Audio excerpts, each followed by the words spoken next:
최근 하락세로 바뀌는 지역들이 늘고 있어서요. 작년처럼 공격적으로 투자하기가 두려워지는데요.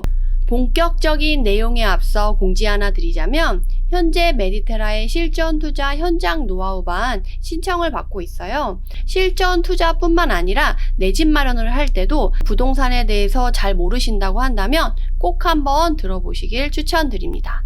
평택 매수 10개월이 지난 지금 물망에 올려놓고 고민했던 물건이 기간을 세팅하고 수익률을 비교했는데 더 많이 오른 걸 봤대요. 띵 한 순간이었고 투자 멘탈 리셋이다 라고 말씀을 하셨네요. 사실 제가 투자를 할 때 자본이 있으신 분들은 중심, 핵심 지역과 지방 또는 변두리 지역이랑 비교를 해서 보면 아무리 해도 핵심 지역 또는 좋은 지역의 그 수익률과 그 상승률을 따라갈 수가 없어요. 비교해보면 이렇게 현타가 확 오거든요. 그래서 정말 돈이 없는 사람만 그나마 수도권 외곽이나 이제 지방에서 시작을 하는 거고, 그렇지 않다고 한다면 공부를 해서 스텝 바이 스텝 하면서 핵심 지역으로 가고 좋은 거를 오랫동안 그러니까 장기로 보유한다고 생각하고 가시는 게 훨씬 마음 편하고 수익률도 좋을 수가 있어요. 근데 너무 속상해하지 마시고 이걸 경험을 삼아가지고 앞으로는 이렇게 하는 게 조금 더 낫구나라는 거를 이제 경험하셨으니까 그거에 맞게 움직이실 수 있게 투자 전략을 짜고 방향성을 잡으시면 돼요. 그래도 한 번 허들 넘어서 투자를 했기 때문에 그나마 이걸 배울 수가 있는 거야. 이걸 했기 때문에 그 다음에 투자의 수익률이 좋아질 수 있는 거예요. 솔직히 말씀드려요. 제가 첫 투자한 건 완전 망했어요.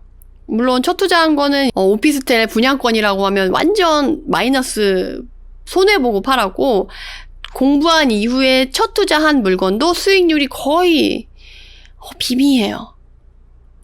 근데 그런 애들이 있었기 때문에 그 이후에 막 300%, 500%, 1000%, 단타, 플러스피, 수익률을 굳이 따지지 않아도 될 만한 플러스피 이런 애들의 수익이 막 많아진 거지, 그런 애들이 전혀 없고 내가 정말 뭐든지 성공했고 수익률이 좋았다라고 하는 거는 어불성설이에요. 그러니까 너무 속상해하지 마시고 꾸준히 하시면 될 것 같습니다. 서울에 보유 중인 빌라 전세 2년 계약이 이번 22년 12월 30일에 만기가 됩니다.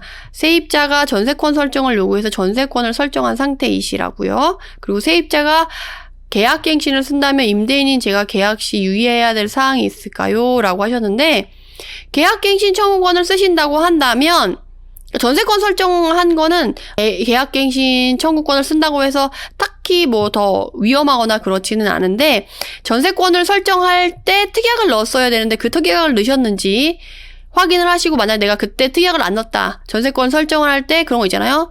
전세권을 담보로 대출받지 않는다, 전세권을 담보로 전전세를 놓지 않는다, 뭐 이런 특약들이 있잖아요. 제가 현장 노업안에서 특약 이만큼 넣어주는 거 있잖아요. 그 문구를 넣으시고 설정을 할 때 안 넣었다면 지금이라도 넣으시고, 새로 계약서를 쓸 때 계약갱신 청구권을 쓴다고 하면 계약서를 이제 대부분 요새 부동산 안 끼고 직거래 하시기도 하거든요.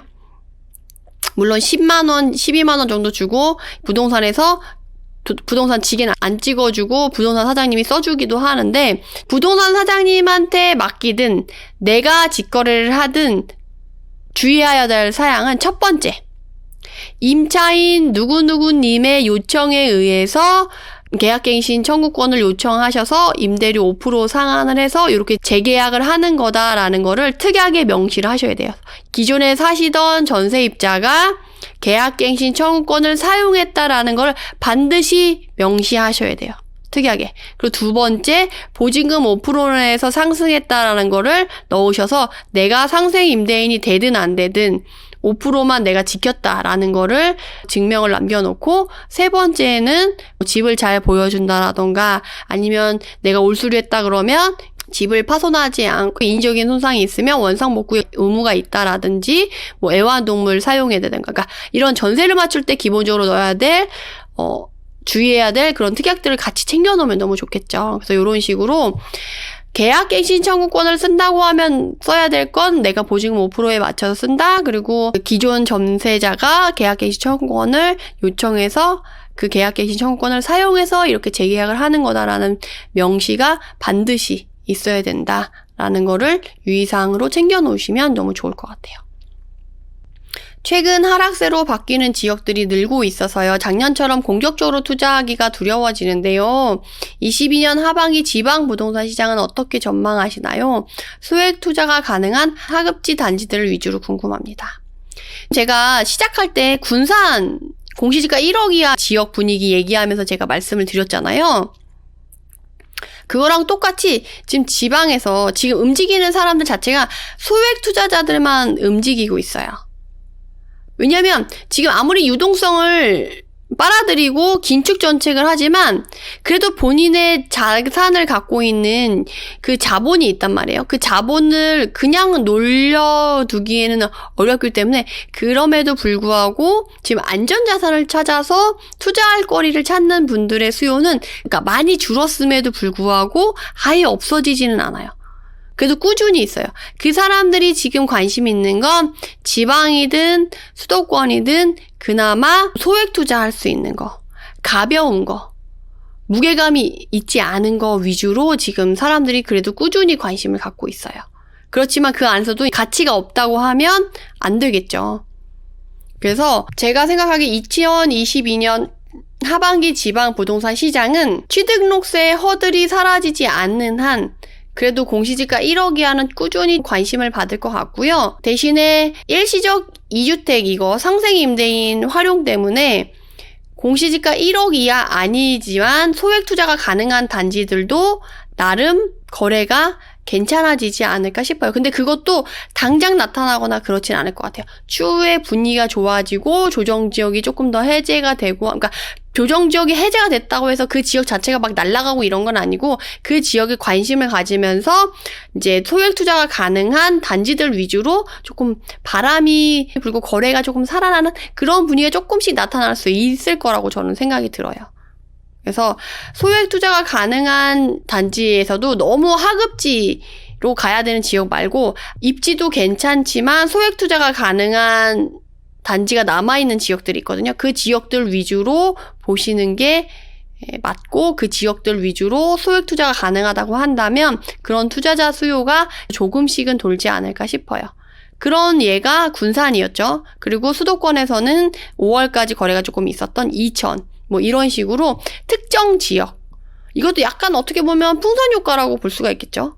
아직까지 그러니까 규제가 남아있는 선에 안에서 소액 투자가 가능한 지역과 단지들 위주로만 거래가 되고 있으니까 그런 지역들이 오히려 풍선 효과로 거래가 조금 되고 있다. 다른 지역은 좀 잘 안 되는데 그런 거를 앞으로 모니터링 하면서 이 허들이 사라지고 하면 거기서 확장될 전략이라던가 단지랑 지역을 보시는 거지 그렇지 않다고 하면 그 기조가 유지가 될 거기 때문에 우선은 그런 거 위주로 먼저 보셔야 되지 않을까 싶어요. 그리고 그런 애들이 다음 타자한테 내가 넘기고 발을 빼려고 해도 그나마 회전이 돼요.